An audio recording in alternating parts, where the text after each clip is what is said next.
And now, News 4's Weather Extra with Chief Meteorologist David Paul. Hey everyone, welcome to Weather Extra on this Monday evening. I am not in studio. I am on location in Lake Tahoe, beautiful Lake Tahoe, snow on the ground, skiing happening all around us. We are talking weather at Operation Sierra Storm, a weather conference out here. And I am joined by former FEMA Administrator Craig Fugate. Craig, great to have you here today.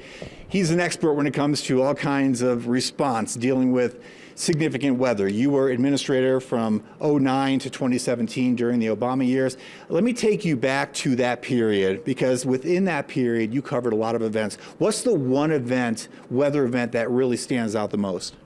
Well, there's actually two. Okay. Remember the tornado outbreak we had? Got Tuscaloosa, Birmingham, yes. And you could literally fly that route and just see the devastation. And I can remember being with President Obama. We were on the ground in Tuscaloosa, and the devastation. He'd never seen anything like that, and trying to describe that and understand that. And then Joplin happens basically a month later up in Missouri. And he's on international travel. He's calling me. He says, "Craig, what's it like? Is it?" And I'm like, "It's worse." He's like, "How could it be worse?" I'm like, "It's worse. It just is." It was an F5. But it was the experience of tornadoes. And one of the things that really struck me was how many people in the national media were so focused on Tuscaloosa and Birmingham and had no idea in the north end of the state the devastation where entire communities, fire stations, 911 centers were leveled. And the response that was having to take place. And for Alabama, it was the first time they actually flipped their response. Everybody from down south was heading north. And normally for hurricanes, everybody up north would head south to help out their neighbors during those tornadoes.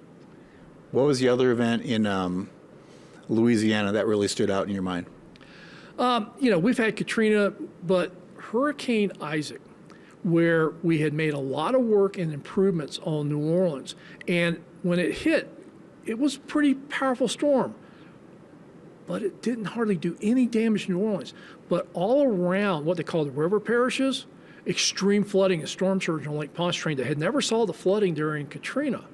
And people were just, it wasn't as strong as Katrina. How could it be, And it was an example of how a storm a little bit further to the east changed the dynamics. Down in Plaquemines Parish, up in the river parishes, all the way over in Sidell, flooding they had not gotten in Katrina.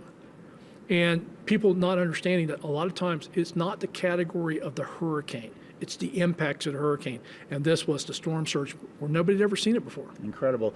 Okay, real quick here. FEMA is not the savior when it comes to a natural disaster. Explain, if you can, in 20 seconds, the role of FEMA. FEMA's job is to support the governor for the unmet needs of the state. When the state and local governments don't have the resources or they need the financial backing at the direction of the president, FEMA supports the governor and that team. FEMA's not the primary responder. FEMA's not in charge. FEMA supports the governor and the state team. Very good. Craig, thank you so much. That's a look at Weather Extra from my perspective on this Monday. Stay tuned. Meteorologist Ryan Duggar is up next. And now, News 4's Weather Extra with meteorologist Ryan Duggar. Welcome back to Weather Extra. I am here with Bayla Walker. And Bayla, we were kind of talking about this a little bit before. It's been a while since you've been on Weather Extra, right? Hey, it's been a while, so I figured, I'd stop by, stay for the 10 o'clock. We love Weather Extra, right? We always learn something new. I love when you all do a deep dive. And Ryan, we were just speaking about the tornado outbreak that David had spoke about a little earlier in the show, 2011. Do you remember anything about it? Right. So I was living in Savannah, Georgia at that time, and I heard about it once I moved to Birmingham, but seeing the images and the devastation of how powerful those tornadoes can be.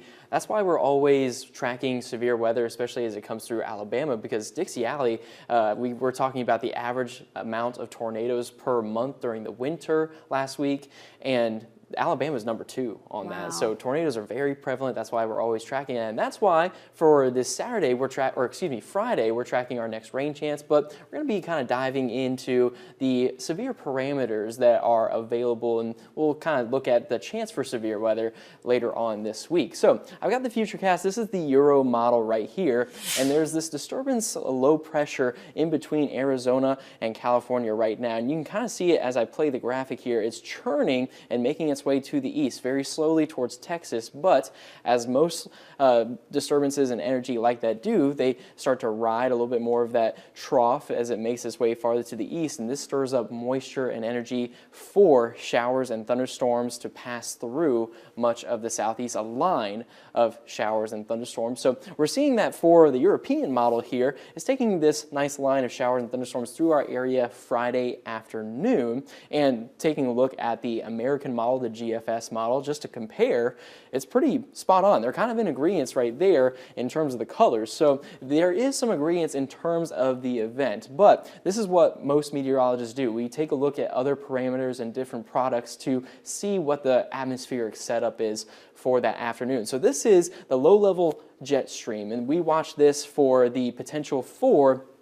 really good winds up above the surface, and that allows for the turning of the winds to allow for supercells and tornadoes, things that you need for some very strong storms. And we kind of see that that low-level jet stream passes through at 8 a.m., but by the time that main line comes through, most of those winds are farther to the east, so that's something to take into account. And then we also look at the amount of energy available for these storms. It kind of starts off pretty good in parts of Mississippi, but as it gets closer to us, that energy starts to dive farther south into the waters of the Gulf of Mexico. So this is some products that we really look out for, and when I was forecasting today, just because of the placement of that low-level jet stream and the energy, likely because of the warmth that's going to be in place. I mean, we're going to be in the lower 70s. We could see dew points in the 60s. That is the ingredients for thunderstorms for sure, but in terms of very strong weather, it just isn't looking that promising. And Ryan, so we just experienced snow, right? Yeah. And now we're getting rain, but you said it's not going to be. We'll have rain, but it may not be, you said, very promising for like thunderstorms, so people shouldn't freak out over this. Right, yeah. But in terms of strong thunderstorms or a big tornado threat or event, this is not looking to be the case, but of course we're always watching that. Yeah. And talk about a turnaround when we're talking about the temperatures making a jump to the 70s when we were at highs in the 30s last week. That is just incredible. It does not feel like we had snow last week at all. Not at all, but hey, You're ready for it. I'm ready for the heat, so bring it on. That's right. And we're going to be talking a little bit more of the warming trend for Weather Extra tomorrow. But until then, I hope everyone has a great night, and we'll see you tomorrow.